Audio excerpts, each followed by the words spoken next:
শুভ সকাল প্রিয় শিক্ষার্থী, তোমরা সবাই কেমন আছো? আশা করি সকলে ভালো আছো, সুস্থ আছো, সুন্দর আছো।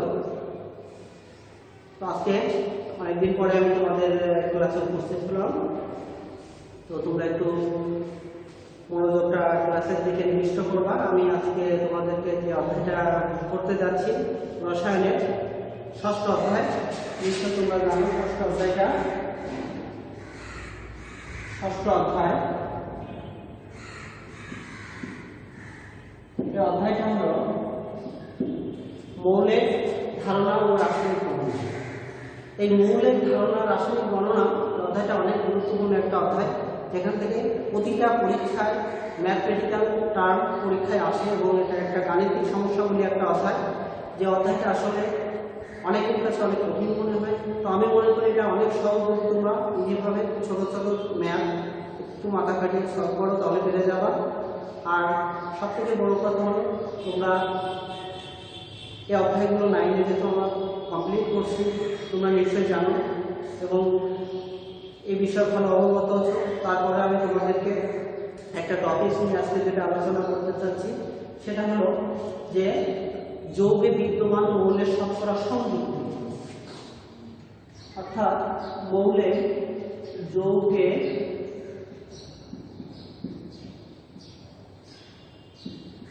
বিদ্যমান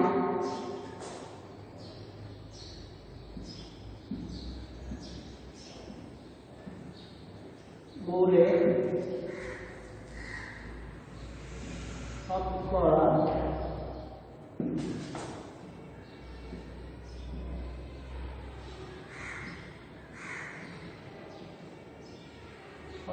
সংযুক্তি। দেখো এখানে আমাদের একটা যৌগ, এটা হচ্ছে মৌল দ্বারা তৈরি, এটা আমরা নিশ্চয়ই জানি, আমরা পড়ে আসছি, এই বিষয়ে আমাদের অভিজ্ঞতা। তো এখানে যৌগে বিদ্যমান মৌল অর্থাৎ একাধিক মৌল সমন্বয়ে একটা যৌগ তৈরি হয়। সেই যৌগের শতকরা সংযুক্তি অর্থাৎ মৌলগুলো কি পরিমাণে বিদ্যমান, কত পার্সেন্ট আছে, কত হার আছে, এটা সম্পর্কে আমি আলোচনা করব। তো এখানে একটু খেয়াল করবো, আমি একটা যৌগের নাম লিখলাম H2SO4। তোমরা নিশ্চয়ই এটা পরিচিত যে H2SO4 একটা যৌগ, যার ভিতরে 3টা মৌল আছে। আমরা যদি হাইলাইট করি তাহলে এখানে খেয়াল করবা, হাইড্রোজেন একটা মৌল, সালফার একটা মৌল, আর অক্সিজেন একটা মৌল। 3টা মৌল, এই 3টা মৌলের সমন্বয়ে একটা যৌগ তৈরি। এই যৌগটা হলো সালফিউরিক অ্যাসিড। এই মৌলে অর্থাৎ আমরা একটা মৌলে জানি যে টোটাল একটা মৌলগুলোর ভিতরে যে পরমাণু থাকে, সেই পরমাণুগুলো অনেকগুলো পরমাণু মিলে কি তৈরি হয়, যে অণু, এবং সেই অণুগুলো একত্রিতভাবে একটা যৌগে বিদ্যমান থাকে। এবং সেইটা যদি আমরা শতকরা পার্সেন্টেজ করি, তাহলে একটা যৌগে 100% বলি আমরা 99%, অর্থাৎ যে শতকরা পরিমাণ বা 100% একটা পুরো যৌগটা, তা সেই যৌগে মৌলগুলো সবার অনুপাত সমান থাকে, কেউ কম থাকে, কেউ বেশি থাকে। যেমন কম্বিনেশন, অর্থাৎ কম্বিনেশন যখন হয় তখন, যেমন পানির যখন কম্বিনেশন বলি তখন হাইড্রোজেন আর অক্সিজেন এবং সালফারিক অ্যাসিড যদি বলি, তাহলে এখানে হাইড্রোজেন, সালফার আর অক্সিজেন 3টা মৌল। তো অক্সিজেনের পরমাণু সংখ্যা যদি হিসাব করি তাহলে 4টা পরমাণু অক্সিজেনের, সালফার 1টা পরমাণু, হাইড্রোজেনের 2টি পরমাণু, টোটাল 4 আর 1 5 আর এই 2, অর্থাৎ পরমাণু যদি হিসাব করো 4 প্লাস 1 প্লাস 2, অর্থাৎ 4 আর 2 6 আর 7, অর্থাৎ 7টা পরমাণু একত্রিতভাবে এই 3টা মৌলের সাথে সংযুক্ত এবং পুরো যৌগটা হচ্ছে একটা যৌগ, যার সালফিউরিক অ্যাসিড। ঠিক তেমনি পরমাণু সংখ্যা যেমন ভিন্নতা আছে, ঠিক তেমনি বলতে পারবো বা তোমরা বুঝতে পারবা যে এখানে এদের যে শতকরা সংযুক্তির পরিমাণটা ভিন্ন হবে। তাহলে একটা যৌগে যখন শতকরা সংযুক্তি নির্ণয় করতে যাবো আমরা, তখন সব থেকে বড় বিষয় হলো যে তোমরা ওই যৌগটা আপেক্ষিক পারমাণবিক ভরটা তোমাদের আগে নির্ণয় করতে হবে, যা তোমরা অনেক আগের থেকে শিখে ফেলছো, শিখে আসছো বিগত ক্লাসে। তো এখানে ফার্স্টে কি করবা, তাহলে সালফিউরিক অ্যাসিড অর্থাৎ H2SO4, এইটা আণবিক ভরটা তোমরা বের করবা। যেন হাইড্রোজেন 1 পরমাণু আছে 2, সেটা গুণ হবে 1√2 প্লাস সালফার কত 32 যোগ অক্সিজেন আছে 16, পরমাণু 4টা, 4 গুণ। তাহলে এটা ক্যালকুলেশন করলে দেখা যাচ্ছে 32 যোগ 464, 6 আর 2 8 6 আর 2 8, এখানে 4 আর 2 6, 7 8, আর 6 আর 2 8।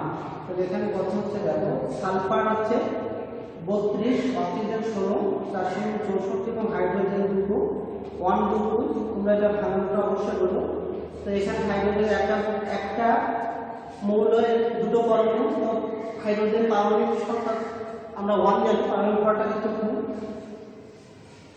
ওই পরমাণু সংখ্যাটা 2, সরি, অর্থাৎ পরমাণু আছে কয়টা? এটা দুটো পরমাণু, অর্থাৎ একটা পারমাণবিক ভর হাইড্রোজেন 1, পারমাণবিক ভর 1, আর একটি পারমাণবিক সংখ্যা 1। তো একে 2 দ্বারা গুণ করে 2 একে 2, আর সালফার হচ্ছে কত 32। তো 32 অর্থাৎ এখানে পরমাণু একটা আছে, তো এখানে গুণ হবে না, 32টা বসে গেল। এখানে অক্সিজেন, অর্থাৎ অক্সিজেন হচ্ছে 16, যার পরমাণু সংখ্যা আছে 4, তাহলে 4 × 64। তবে দেখা যাচ্ছে 4 আর 2 6 আর 2 8, আর এখানে 6 আর 3 9, অর্থাৎ 98। তাহলে এখান থেকে আমরা দেখো আণবিক সংখ্যা এভাবে আগে বের করে নেব হিসাব করে। এটা মনে রাখবে তোমাদের পারমাণবিক সংখ্যা এবং পারমাণবিক ভর, যে আমি বলছি তোমাদের বারবার করে ম্যাথমেটিক্যাল অধ্যায়টা করতে গেলে তোমাদেরকে অবশ্যই মাথায় রাখতে হবে কার পারমাণবিক ভর কত এবং পারমাণবিক সংখ্যাগুলো তো অবশ্যই মাথায় থাকা উচিত এবং প্রতীক সহ।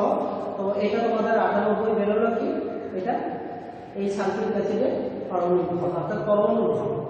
এখন যখন এই যৌগটার আমি ইন্ডিভিজুয়ালি যখন আমি আলাদা আলাদা হবে এই যৌগটাতে মৌলের শতকরা পরিমাণ বের করতে যাব, অর্থাৎ একটা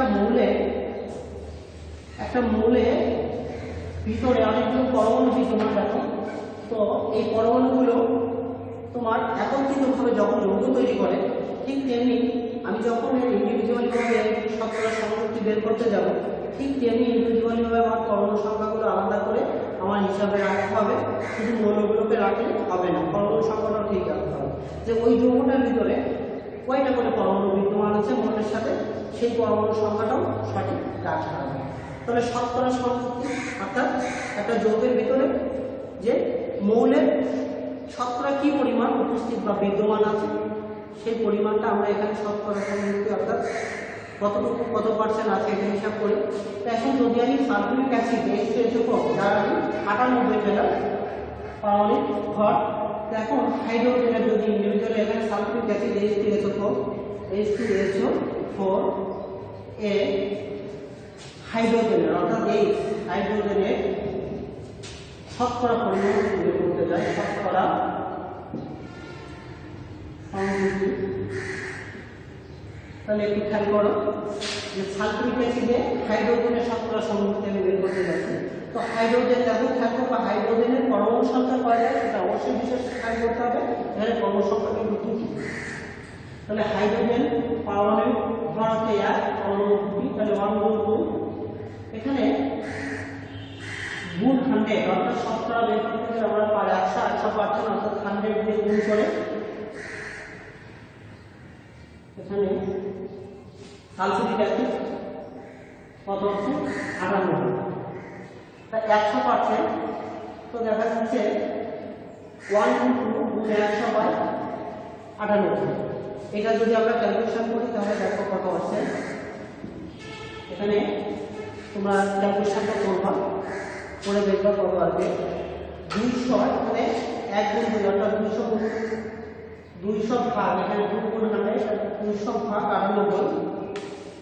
দেখো ক্যালকুলেশনটা কেমন আসবে। তাহলে তোমরা এটা করতে পারো, 200 ভাগ 98,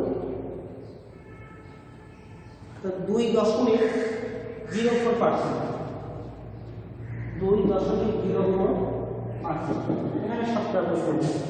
এরপরে তুমি যদি সালফার অর্থাৎ এই H2SO4 আমি দাগ দিলাম, H2SO করে সালফারের শতকরা সংযুক্তি যদি তুমি বের করতে চাও তাহলে কি করবা, সালফারের পরমাণু একটাই আছে, তাহলে এখানে কত 32 × 100, আর ভাগ দিবা কি যে এই যৌগটা যে আণবিক পারমাণবিক ভর পাবো এটা দিয়ে, অর্থাৎ পারমাণবিক ভর 98 দিয়ে ভাগ করবো। তাহলে এখানে দেখো কত আসবে, 32 গুণ, তুমি এটা ক্যালকুলেশন করে দেখবা, 32 গুণ 100 ভাগ 98, অর্থাৎ 32.65%, 32.65%। একইভাবে অক্সিজেন, এটা H2O এর অক্সিজেনের শতকরা সংযুক্তি, আমি উপর থেকে একটু মুছে দিলাম। তাহলে শতকরা সংযুক্তি দেখা যাচ্ছে অক্সিজেনের পরমাণু সংখ্যা যা আছে সেটা খেয়াল করবা।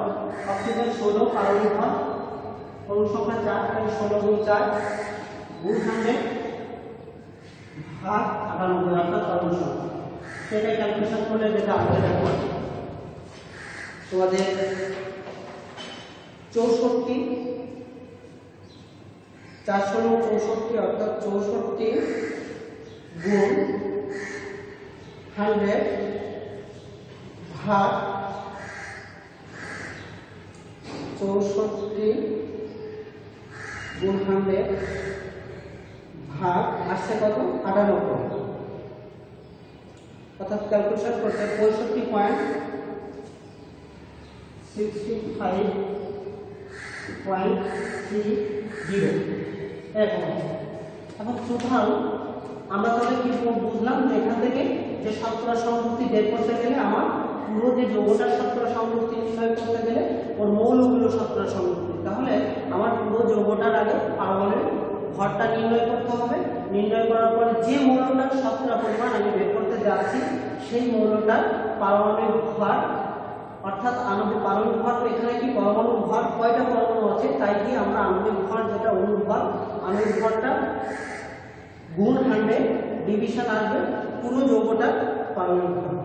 তো এখানে সালফিউরিক অ্যাসিডের কথা যদি চিন্তা করো তাহলে 98 ছিল তার পারমাণবিক ভর, এবং এখানে সালফিউরিক অ্যাসিড এর ভিতরে তোমার সালফার যদি আবার আমি রিপিট করি তাহলে সালফার ছিল 32, তো 32 ছিল পারমাণবিক ভর হচ্ছে 32 গুণ 100 ভাগ 98। এভাবে তুমি যে কোনো একটা যৌগ এখানে এভাবে একই নিয়মে শতকরা সংযুক্তি যা পরীক্ষায় তোমার পরে মূল্য অর্থাৎ 3 মার্কের দিয়ে থাকে যৌগের শতকরা সংযুক্তি বের করা। তো তোমরা এই সালফিউরিক অ্যাসিডের নিয়মটা তোমরা এইভাবে বেশ কয়েকটা মনে করো HCl,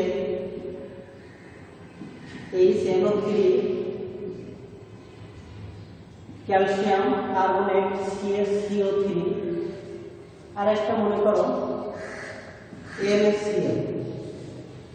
ঠিক কয়টা এখানে? একটা, দুটো, তিনটা, চারটা।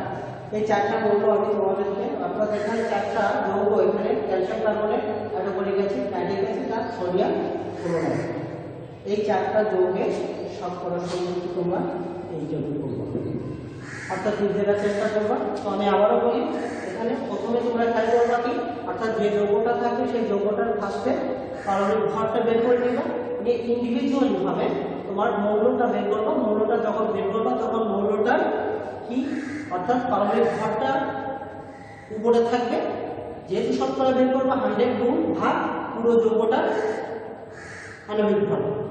ঠিক এভাবে তোমরা ইন্ডিভিজুয়ালি প্রতিটা আলাদা আলাদাভাবে আশা করি বের করতে পারবো, এবং পরবর্তী ক্লাসে আমি তোমাদের অন্য টার্ম নিয়ে দেখাবো। আশা করি তোমরা বুঝতে পারছো এবং বাসায় ঠিক এইটা ফলো করে তোমরা করতে পারবা, যেহেতু আমাদের এটা রিভিশনমূলক অধ্যায়।